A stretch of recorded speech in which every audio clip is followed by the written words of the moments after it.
Para sobat penduan terkasih, selamat pagi. Bagaimana kabarnya hari ini? Lor Gunung Slamet Kidul Kali Serayu.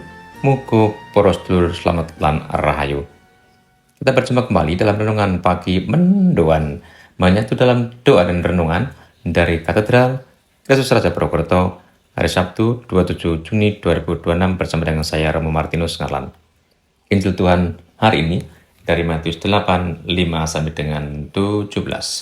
Dalam nama Bapa dan Putra dan Roh Kudus, amin. Tuhan bersamamu dan bersama rohmu. Inilah Injil suci menurut Matius, dimuliakanlah Tuhan. Pada suatu hari Yesus masuk ke kota Kapernaum, maka datanglah seorang perwira mendapatkan dia dan mohon kepadanya, "Tuan, hambaku terbaring di rumah karena sakit lumpuh dan ia sangat menderita." Yesus berkata kepadanya, "Aku akan datang menyembuhkannya." Tetapi perwira itu berkata kepadanya, "Tuan, aku tidak layak menerima Tuhan di dalam rumahku. Katakan saja sepatah kata, maka hambaku itu akan sembuh. Sebab aku sendiri seorang bawahan, dan di bawahku ada pula prajurit. Jika aku berkata kepada salah seorang prajurit, 'Pergi,' maka ia pergi. Dan kepada seorang lagi, 'Datang,' maka ia datang. Ataupun kepada hambaku, 'Kerjakanlah ini,' maka ia mengerjakannya." Mendengar hal itu, Yesus heran dan berkata kepada mereka yang mengikutinya, "Aku berkata kepadamu, sesungguhnya iman sebesar ini tidak pernah aku jumpai pada seorang pun di antara orang Israel.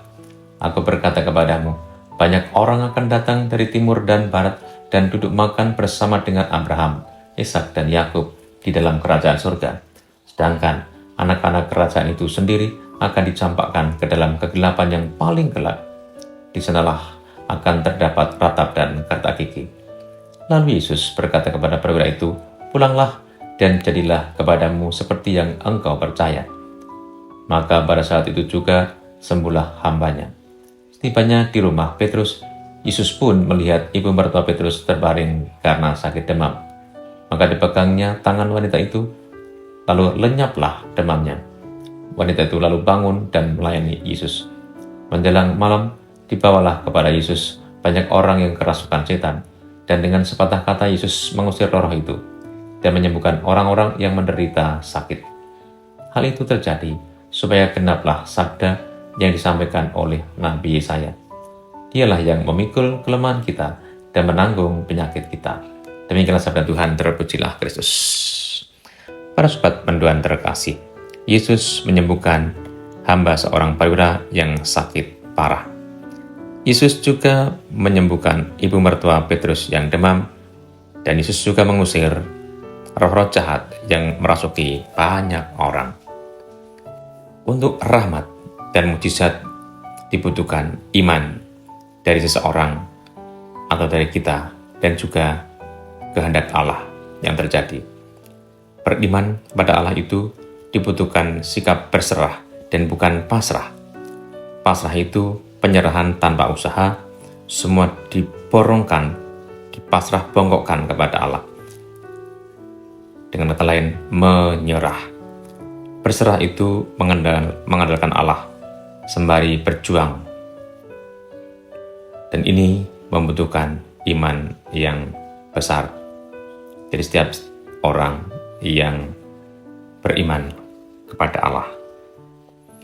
Mari dalam hidup yang makin berat dan tidak baik-baik saja ini, kita belajar berserah kepada Tuhan.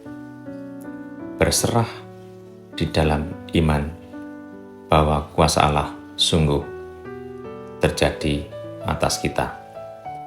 Tuhan memberkati. Allah yang penuh kasih, berkati kami agar kami semakin beriman, berserah diri kepada kuasa-Mu, dan tidak hanya pasrah bongkokan kepadamu. Berkati kami juga dan pekerjaan hari ini, agar seteruskan kehendak-Mu demi Kristus Tuhan dan pengantara kami. Amin. Tuhan bersamamu dan bersama rohmu. Semoga Allah yang Maha Kuasa memberkati saudara sekalian dan pekerjaan hari ini, dalam nama Bapa dan Putra dan Roh Kudus. Amin. Para sobat penduan terkasih, selamat beraktivitas. Kulon Gunung Cermai, Wetan Gunung Sindoro, muga pros dulur pinaringan damai lan suko gambiro. Tuhan memberkati.